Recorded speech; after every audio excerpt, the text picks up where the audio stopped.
Hi, everybody, and welcome back to the Empathic Leader, where we talk all things empathy, emotional intelligence, and leadership.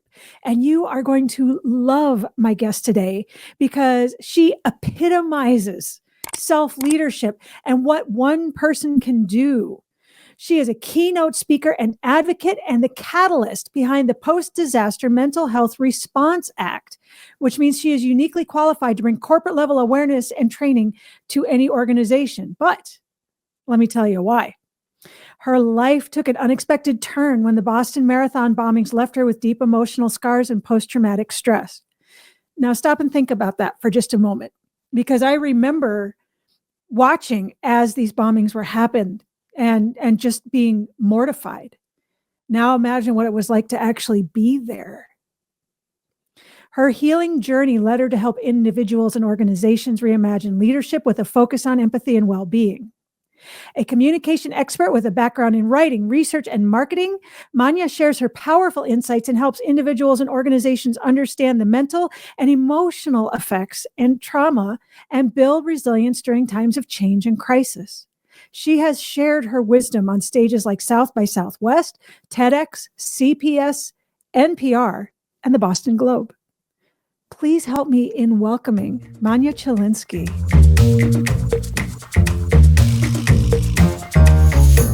Hi. Hi, Melissa. I'm so excited to be here and to talk to you. I love the name of your podcast. Thank you. Empathy is one of those things that's kind of overlooked in leadership, and it's time. It is overlooked, and I find that so fascinating. That's the word I'm going to use. It feels to me like most of us have some sort of compassion, some sort of empathy for someone in our lives. Yes. And that doesn't always come through in the workplace, in an organizational setting, as a leader. And I find that curious. Yes, I agree. I mean, it's everything that I write and I talk about, that's what it's based on, is actionable empathy. It's not enough to have it, you have to use it. And that includes in the workplace. And it's so funny how much pushback I'll get on that. You know, that it makes you soft, that it makes you weak, that it makes you, oh, my favorite. Well, it's going to make me look feminine. Are you sure? Well, okay. Are you sure? And if it does, who cares? So what? Thank you. Okay, end of episode. There's nothing else to say. No, that's absolutely true. So that's a lot of what I talk about, and that's a lot of what you do is getting people to have actionable empathy. You know, because at the end of the day, it's about connection and understanding, and that's what we need. And as a trauma survivor who maybe didn't have the physical manifestations of that some others did, getting other people to connect and understand some of your experiences maybe was more difficult than it should have been. It definitely was more difficult than I think it should have been. As we are recording this, it is a lovely spring day in Boston, and it is the first of one of those days that starts to remind my body of April 15th, 2013. The way the light is, the way the temperature is, and my body remembers. And so I've been thinking a lot about the experience and still saddened by the lack of attention to the mental health side of the equation. And, you know, even the neighborhood where it happened, there was almost no support for people who lived in the neighborhood. And it just makes me sad that we seem to so easily dismiss the mental health side of things or assume that children need help with mental health issues after something difficult, but that adults will all somehow just roll with it. Yeah. So, yeah, it's been on my mind a lot right now. Yeah, I'll bet. because it's true. The body does keep the score. It does. Yeah. It does. Also, talk about something that in one way, you just read the title and you don't even need to read the book because it says it all right there. Yeah. Although I do recommend the book. Yes, it's a fantastic book. And it's one that can really start a journey of self-reflection and self-discovery, I think, because Yes. it opens doors. It does. It can be a bit academic in places. So there are moments where it doesn't feel accessible as a regular person experiencing trauma. But if you can get through those parts, I found that book so valuable in helping me understand what was happening in my recovery. Yeah, I would totally recommend it too. Absolutely. So, since we do talk about self-leadership and self-empathy, because those are really important aspects, right? If you can't have empathy for yourself, how do you expect to have it for anybody else? Mm-hmm. After everything had happened, after the bombings and after you walked away and maybe weren't getting the treatment and the help that you should have, how were you able to lead yourself out of that? It's hard when everybody is saying, no, you don't need it, to have the self-empathy to say, yeah, I do. And I can show myself compassion through empathy because that's the leadership I need to show myself right now. Interestingly, I would say that I didn't have a lot of self-empathy to start with. I was keenly watching the news and watching what the city did and said and what the state would do and say to hear about, are they talking about the mental health side of things? And to be clear, those aren't the words I was thinking. I just was thinking, why aren't they talking about the kind of thing that happened to me? And they're interviewing people like me, witnesses who were right there, for the purpose of explaining what happened to the people with the physical wounds, but not so much caring about the experience that that person had. And I spent so much time looking for the story and I wasn't finding it. And then I decided, believed, came to the conclusion that it was my fault that I felt the way that I felt because they weren't talking about this. So it must not be that other people were experiencing this. So something was wrong with me that I couldn't handle this thing that happened to me. And it definitely took some work with therapists, some work with some victims advocates, one of whom said very simply, when I said something along the lines of, well, I know my experience doesn't count. I mean, it was that baldly that I said it. And she said, nope, stop right there. Were you harmed by this event?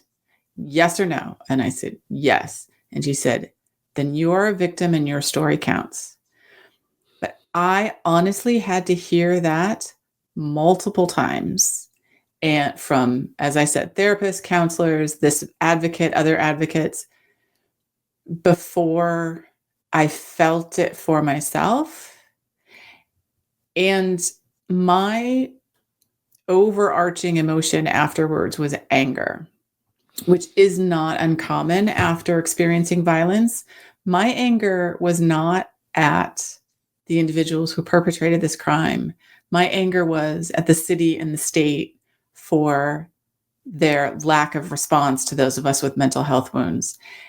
And I think it was that anger that kept me going for a while until my own compassion and empathy for myself kicked in. You're not the first person that I've heard say that the anger ended up being kind of a fuel. Mm-hmm. I remember it very clearly watching it. I was out in Portland at the time, but I was working at a health club. So I'm there with runners, with people who were already talking about the Boston Marathon. I mean, it's a big deal, and all of a sudden I walk in to teach a class and everybody's clustered around a TV. And of course, they replay it and replay it and replay it. So it becomes traumatizing through the continued repetition besides. But a lot of the people that I worked with and that I knew well as other instructors were completely floored by it. They just couldn't believe that this is what happened. So you were actually probably getting more empathy from the opposite coast than you were from your own city and state. I may actually have been. It's interesting that you say that about having a hard time believing that something like this would happen. We're having this conversation. I obviously know this happened to me. It still at times feels unreal that A, that it happened, and B, that I was there and had the impacts that I did. So I can imagine that feeling in the moment of people just feeling, this couldn't happen. Why did this happen? Something like this.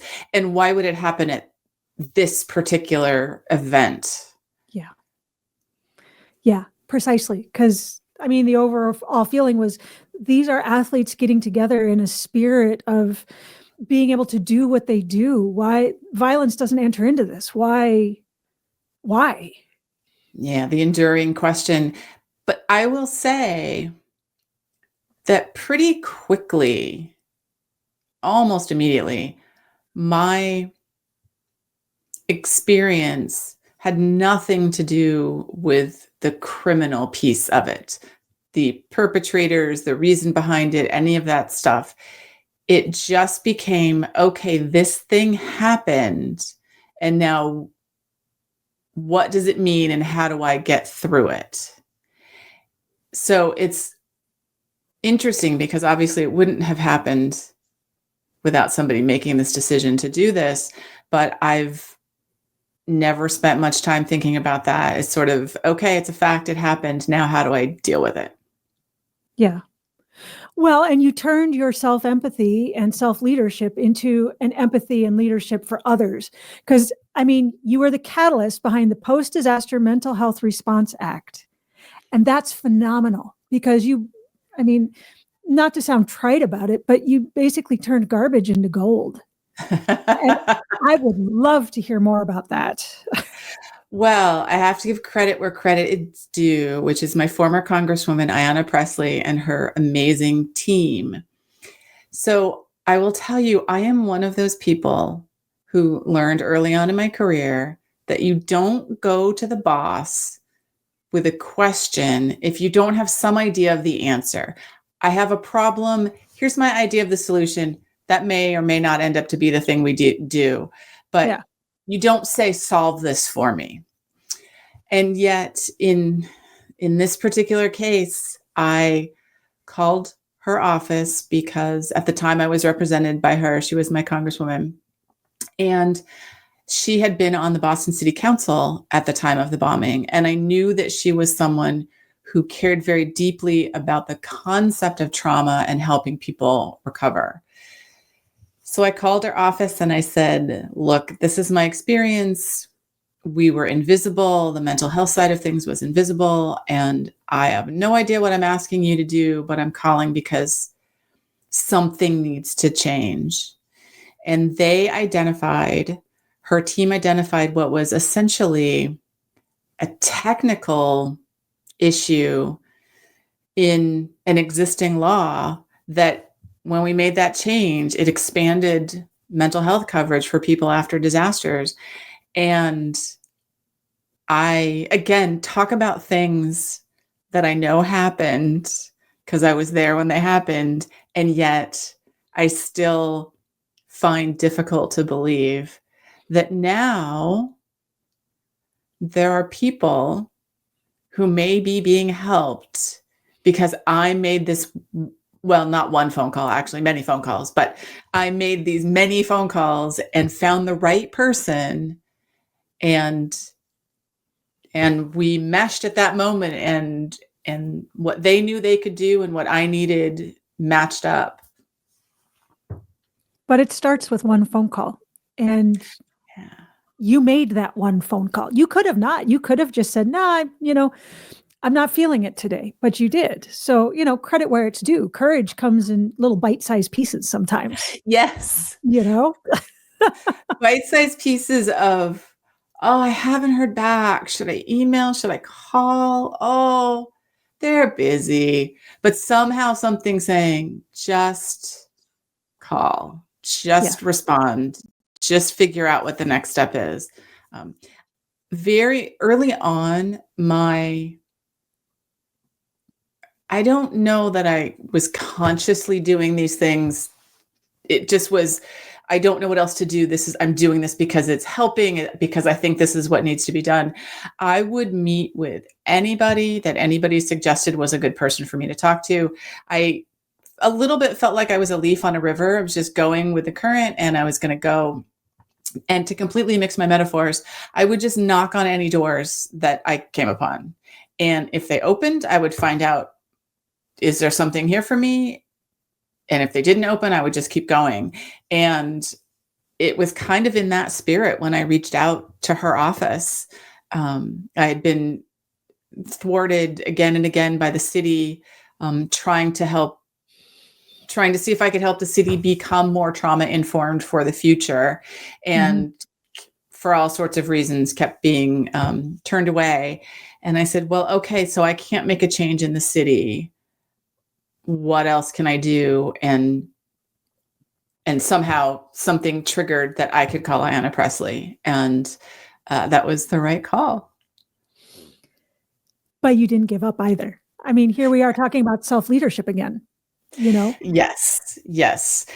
And I will say, though, it's so interesting to think about some of these things in retrospect, because in the moment, I didn't have that outside or meta level view of what I was doing and why. It was in that moment, I just need to do this. And I don't fully know where that came from. And it is interesting to look back and see these behaviors and realize, oh, this is evidence of my resilience. This is evidence of my, XYZ and my stick-to-itiveness and, all of those things. But in the moment, I had no recognition of those pieces of the story. Yeah. It's hard to when you're in it. When the whole thing about you can't see the outside of the pickle jar from inside of the pickle jar, which is kind of true. It is difficult to see, but when you can get outside and actually see the label and all of a sudden go, oh yeah, that is what was happening. Yeah. Because at the time you're just trying to put one foot in front of the other.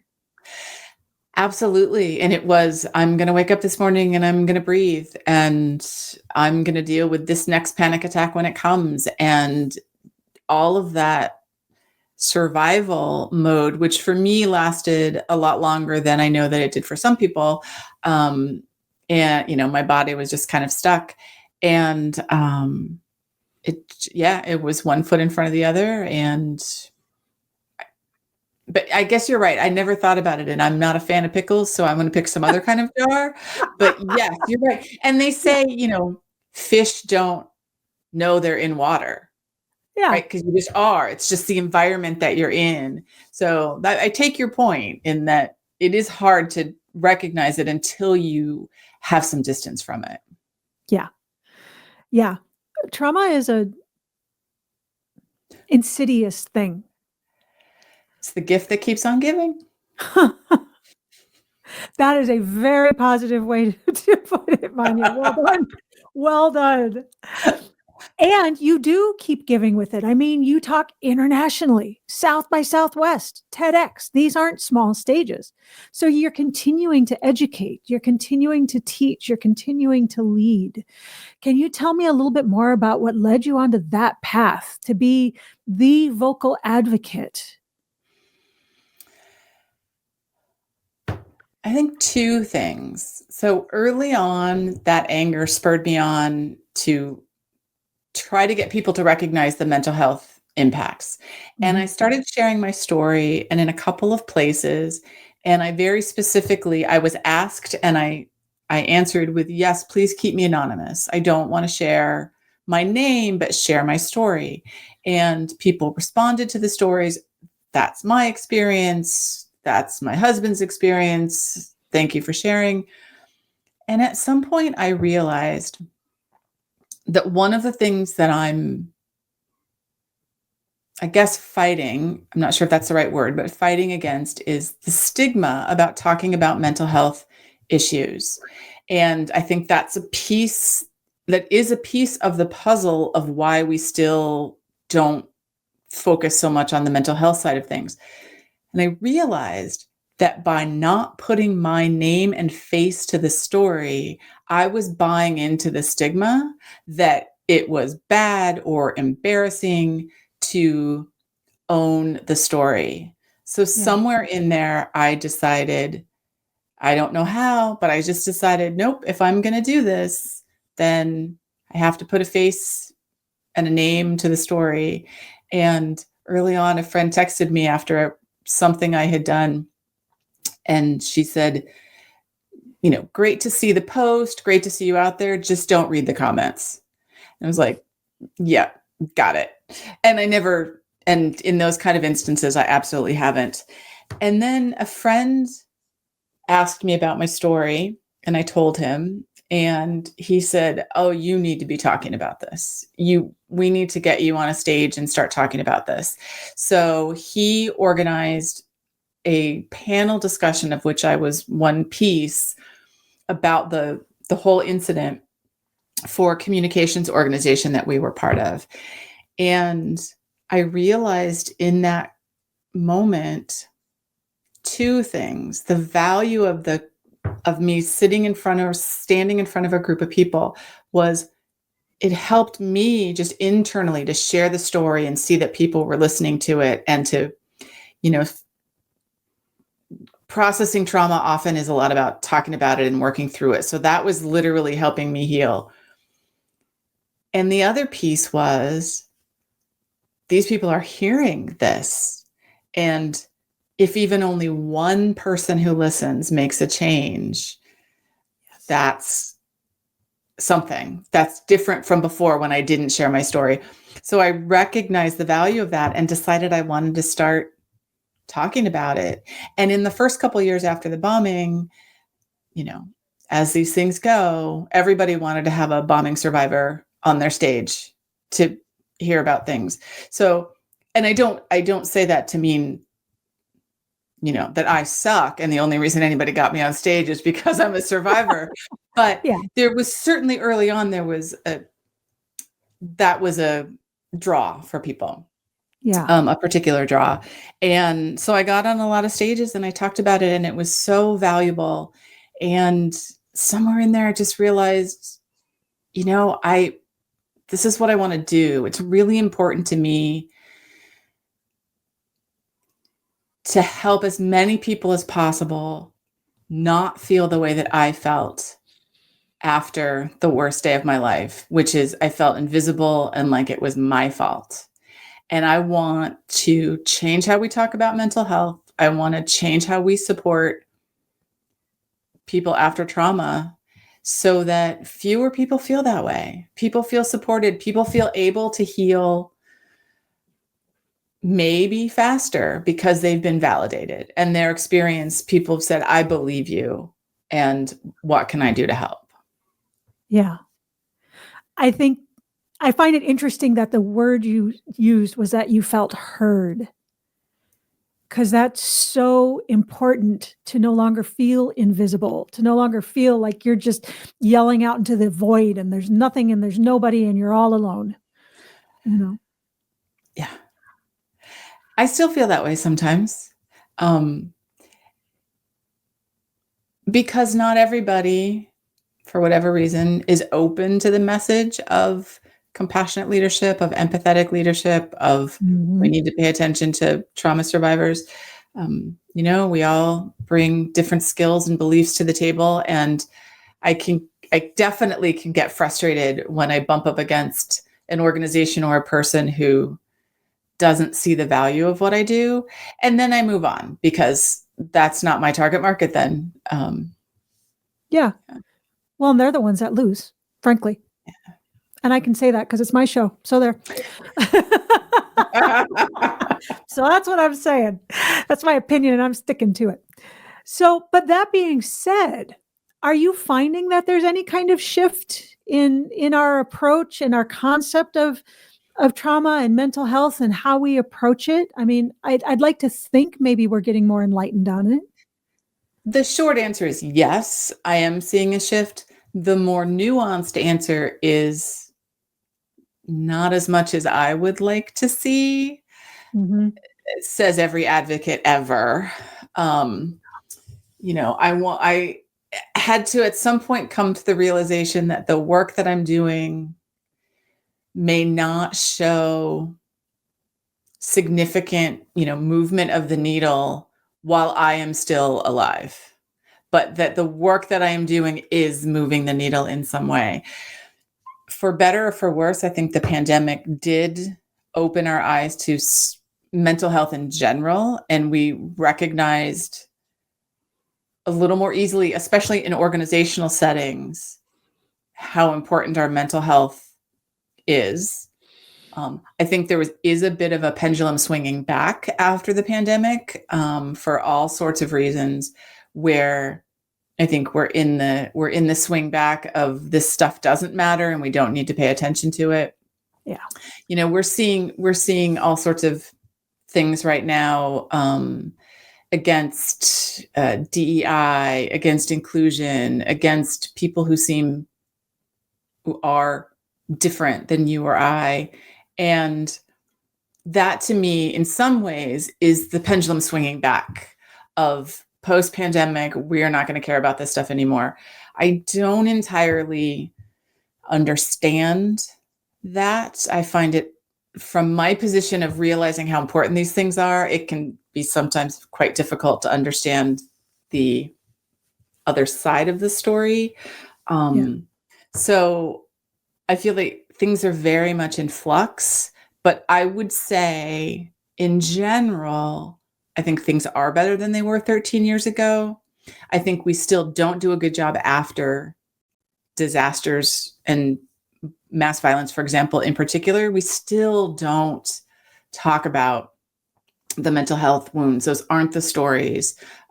And the Substance Abuse and Mental Health Services Administration has a study, and in that study, they show that for disasters, and mass violence is considered a type of disaster for this story, that for every one person who's physically injured, there are between 4 and 50 psychological wounds.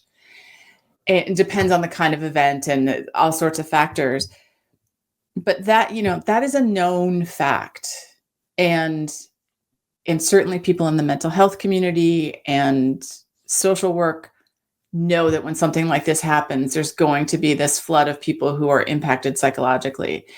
And it's still confusing to me why, despite all the evidence, we still don't talk about it very much after something bad happens. Yeah. No, I agree. I mean, especially since talking, frankly, just being heard can make all the difference. That's it. Just being heard. Somebody asked me one time, and I don't remember the exact question, but it was something along the lines of, how do you want people to respond to survivors of these kind of events? And I just said, just believe them. Believe their experience. We do generally a poor job of believing us when someone tells us something awful has happened. And there are all sorts of reasons that we can't even start to get into. But just, the thing about the Post-Disaster Mental Health Response Act is it gave me an opportunity to talk about, yes, it's important to have these crisis counseling services and support after these disasters.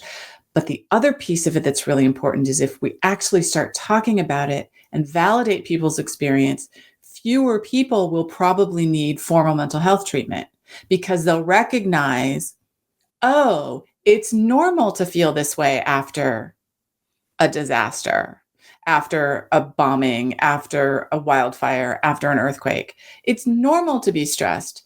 Okay, well, how do I normally deal with stress? Who are my normal, what's in my normal toolbox? And Yes. when we don't validate it and we don't help people understand what you're feeling is normal, then people can feel really afraid that, I mean, I felt, oh my God, this means there's something wrong with me. Yeah. And and I think people are still afraid of, this means I'm going to get PTSD. This means I'm going to have to go see a therapist and I don't want to. And it doesn't mean all of those things for everybody. It might mean Yeah. that for some people. But if we can just do the work to even just validate those experiences and believe people when they say this is what's happening to them, Yes. I think that would go a long way to helping a lot of people. Yes.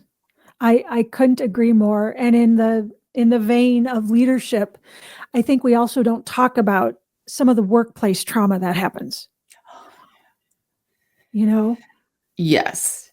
And yes, and you know, nobody likes to have uncomfortable conversations because otherwise they would be comfortable. And Yes. these, the kind of conversations of, I mean, I was bullied in the workplace and I didn't know it until later, but I remember just feeling like I can't trust my leaders and I can't trust them to take care of me. And, I know other people who had experiences even more dire than the one that I had. And you think, why? Why is this still happening? Why can't we talk about it? Yes. And not to get super political, but one of the things I think about is, okay, we're not talking about this. Why aren't we talking about it? Who benefits from us not talking about this? And that is a lens through which I see some of these activities. And I think that's very wise for whenever you're trying to figure out why a problem persists and you can't figure out why. Who benefits from this? Who actually gets more from it? So Yeah. I think that's a very savvy way of looking at the world. It doesn't make it easy to change, but at least it No. helps. It helps with some understanding sometimes of what's going on. Yes. Well, it helps give you a why. Yeah. It may not give you any answer, but it might give you an inkling as to the why. Mm-hmm. Manya, this has been amazing. Tell people where they can find you because I know you're up and vocal on LinkedIn. They should definitely connect with you there. Where else can they track you down?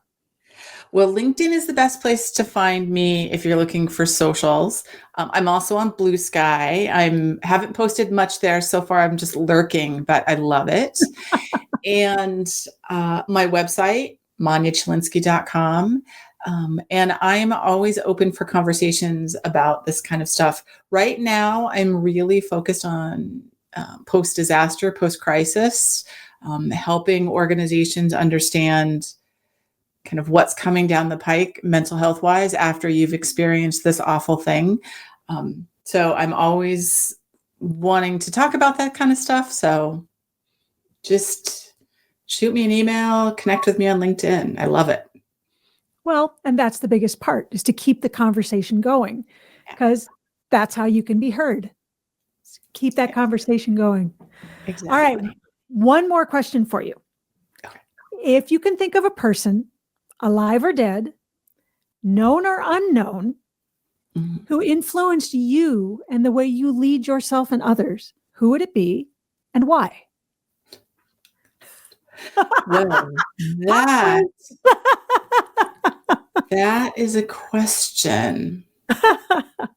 I'm going to pick someone who is very much alive and who I respect and admire incredibly. And you may not be surprised when I say the name, but it's Congresswoman Ayanna Pressley. She is someone who is so dedicated as a public servant. And she says often that she wants to hear from the people who are closest to the pain. She doesn't want to guess what somebody needs. She wants to hear from them. What is it that you need? And I aspire to be that open and understanding, and then using that information to then make real change. And she is someone who is so hardworking, and I just look at with awe about the number of things she accomplishes. I understand she has a team. I get that. But still, she is in so many places, and she is so caring that I would be lucky to be any bit like she is. That is a fantastic answer and the perfect way to end the show today. If you want to leave people with one parting thought, is there one more thing that you'd like everybody to walk away from this episode with? I'm going to go back to something I already said, which is believe survivors. Excellent. Just that act can make such a difference in their life. Yeah. And since that's a drop the mic moment, we're going to wrap it up right there. Thank you, listeners, so much for tuning in today to hear my interview with Manya Chylinski. Please like, subscribe, and comment so that we can keep the conversation going. And we'll see you next week for the next episode of The Empathic Leader.